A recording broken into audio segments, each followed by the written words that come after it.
নাসির মানেই কি অট্টহাসিতে ফেটে পড়া? মাঠ, মাঠের বাইরে যে কোনো আড্ডায় সদা জাগ্রত থাকা, অন্যদের জাগ্রত রাখা। জীবনের অনেক কঠিনতম সময়েও তিনি এমন সাবলীল থাকতে পারেন, যা এক অসাধারণ গুণ।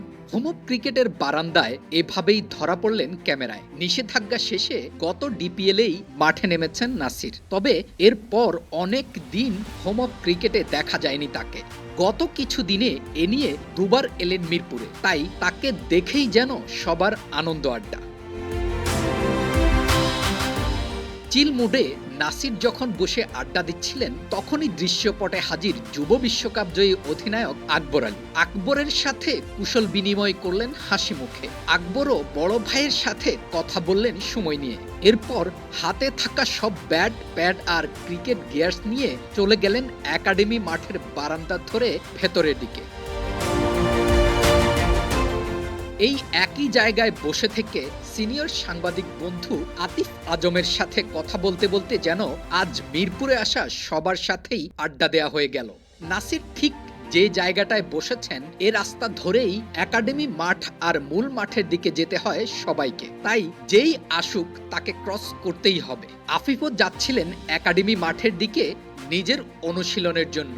নাসিরকে দেখেই থামলেন এবং কুশল বিনিময় করলেন হাসি মুখে। সোহাগ গাজী মিরপুরে এখন খুব একটা দেখা যায় না যাদের, তাদের মধ্যে তিনিও একজন। ঘরোয়া লিগে খেলা না থাকলে এমন আরো অনেক ক্রিকেটারই আসেন না হোম ক্রিকেটের বারান্দায়। সোহাগ আর নাসির অনেকটা একই সময়ের খেলোয়াড় বলে দুজনের দেখা হতেই মেতে উঠলেন হাসি আনন্দে। সোহাগ গাজী জাতীয় দলে না থাকলেও তার এমন কীর্তি আছে যা সারা বিশ্বেই বিরল। এক টেস্টে শতক ও হ্যাট্রিক করেছেন নিউজিল্যান্ডের বিপক্ষে 2013 সালে।